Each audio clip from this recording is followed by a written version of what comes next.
Hi, third grade readers. We are continuing our focus on nonfiction books. We are reading to learn, and we are discovering how to be nonfiction readers.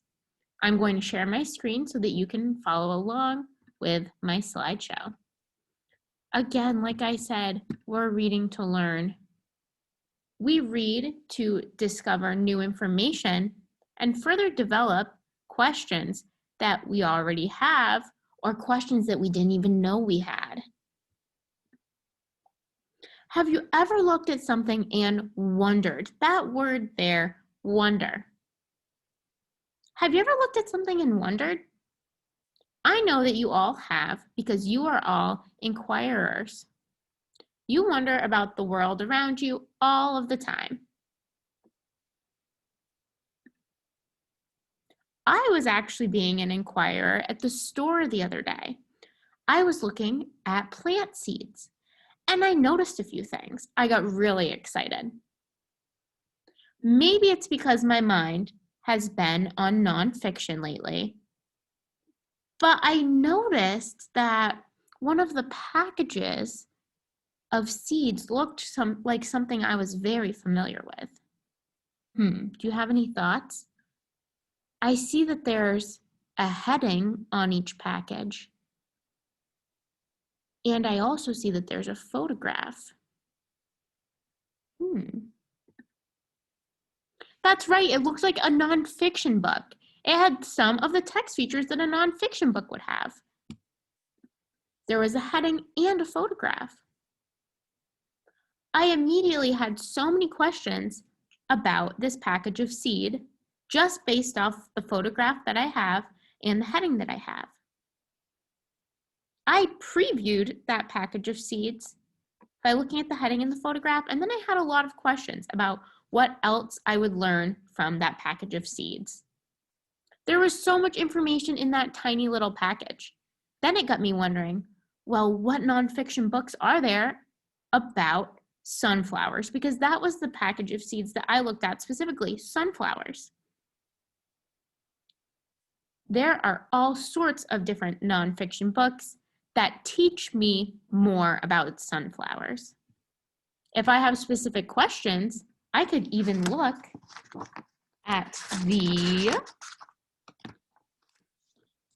table of contents to find out where I can find the questions and the answers to the questions that I have.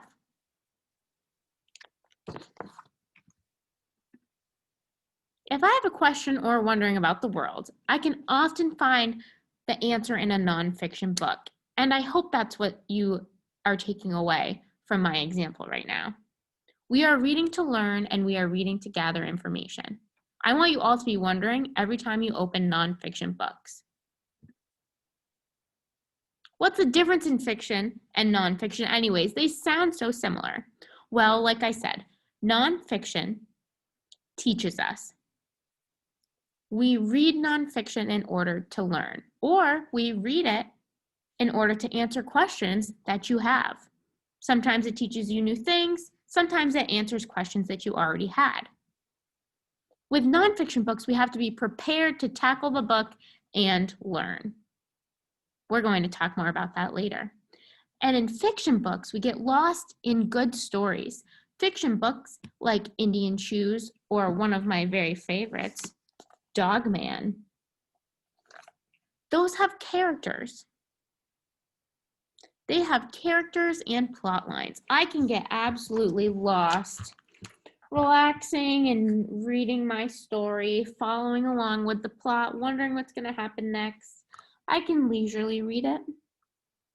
But when I'm looking at a nonfiction, I have to really tackle it.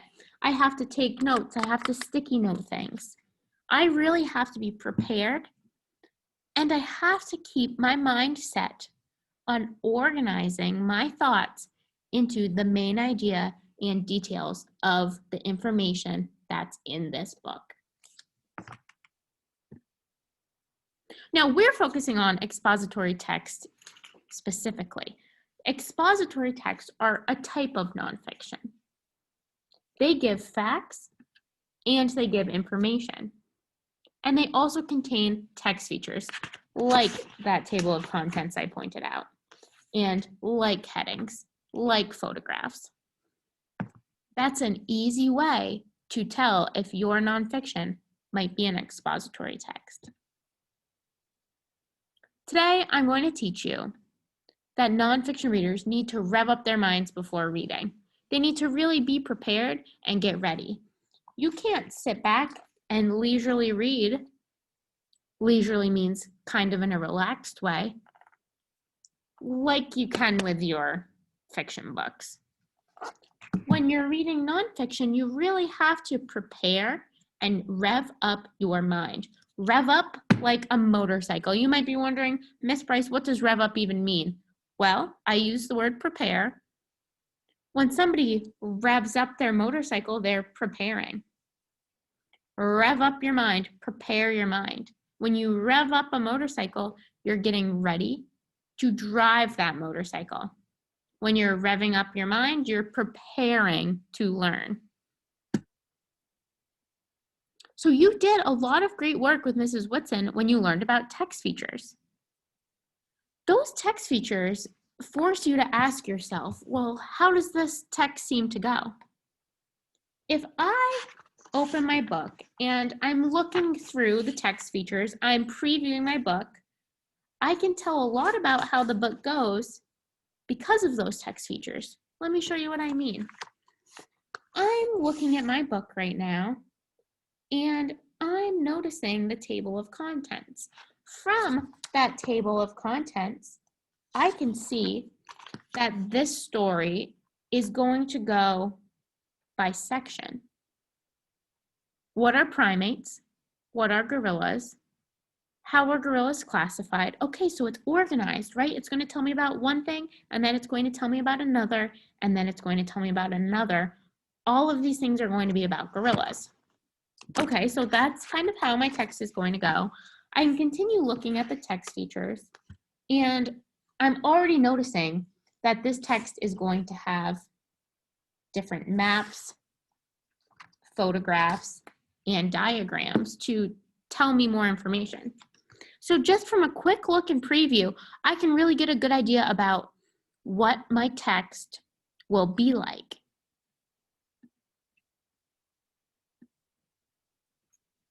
You have to rev up your mind before reading nonfiction, and one of the ways that we do that is to read text features and think, what will this mostly be about? How will this go? By looking at that table of contents, you can see the different parts, and you can also look for the different subtopics. And we're going to talk more about subtopics later, but keep that word in your mind, subtopic. Now, we can create text buzzes about what the book is mostly about. A text buzz is a quick little sentence saying what the book is mostly about. So I think that book is mostly about a gorilla's body. I think that this book is mostly about a gorilla's body. That's my text buzz. That's my quick little glimpse into my text. That's my first impression. That's what I get from my preview. I looked at that table of contents and I thought, okay, so it talks about how gorillas are classified. It talks about the gorilla's life cycle. It talks about their arms and their legs and their bodies, what they eat. I think this book is mostly about a gorilla's body. Now, that's my first try. That's my first guess. It seems kind of broad. So I'm going to look more into my book and see if I can kind of get a better idea. I think it might be about more than just a gorilla's body. I'm looking. I'm previewing my book. I'm not actually reading it yet. Just previewing. Okay. Oh, okay. This heading says, what do gorillas eat? So it's more than just about the gorilla's body. I think I need to change my text buzz because I was continuing my preview. I'm erasing the text buzz that I had before, and I'm going to change it. I think that this book is mostly about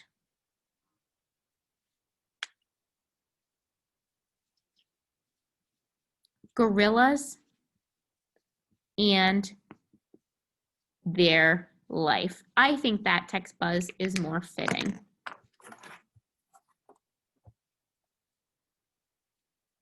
After I looked and previewed the book some more, I changed my mind about my text buzz, and that's okay. I think that this book is mostly about gorillas and their life. Here's some text buzzes that you can use to start yourself off. I think that this book is mostly about, and then you can add to it, and then it also tells, you could say, I think this is going to be about blank, blank, blank, fill in the blanks based on your book, because the title, subtitle, headings, photographs, and or diagrams say or show. So that's the reason. I think that this is going to be about gorillas because the title, subtitle, headings, photographs, and diagrams all are about gorillas. That's my text buzz based off my text features. Pretty cool, huh? I can tell what my book is going to be about based off those text features and my preview. Another way that we can get ready to read nonfiction books is by using what we already know. You can recall prior knowledge and build expectations about what you're reading about. Now, I can recall prior information about other nonfiction books I have read before. I can also use prior knowledge about gorillas. I know that gorillas have very interesting bodies. And because I already know that, I might expect the book to talk about those bodies. I use my prior knowledge of nonfiction books and of the topic to help get ready to read and build expectations. Like I said, if I've read an expository book on sharks, I might know how my gorilla book on expository text, my gorilla expository will go. If I have read a shark expository before, I might know how my gorilla expository is going to go. Again, we get ready to rev up our minds by reading text features and thinking, what will this mostly be about? You have to preview your books. That means look through them, read the text features. Really get a good idea about what your book holds. And you're going to recall prior knowledge and build expectations. You're recalling all that you know about what your book is about, but also all that you know about how expositories and nonfiction books are, how they look, what they involve. This is a really cool process, friends, because you learn so much and you start learning so much the second that you open your book and start to notice those important text features. You'll get to practice finding those important text features, looking and wondering what the text buzzes might be on your own. You're going to rev up your mind on your own.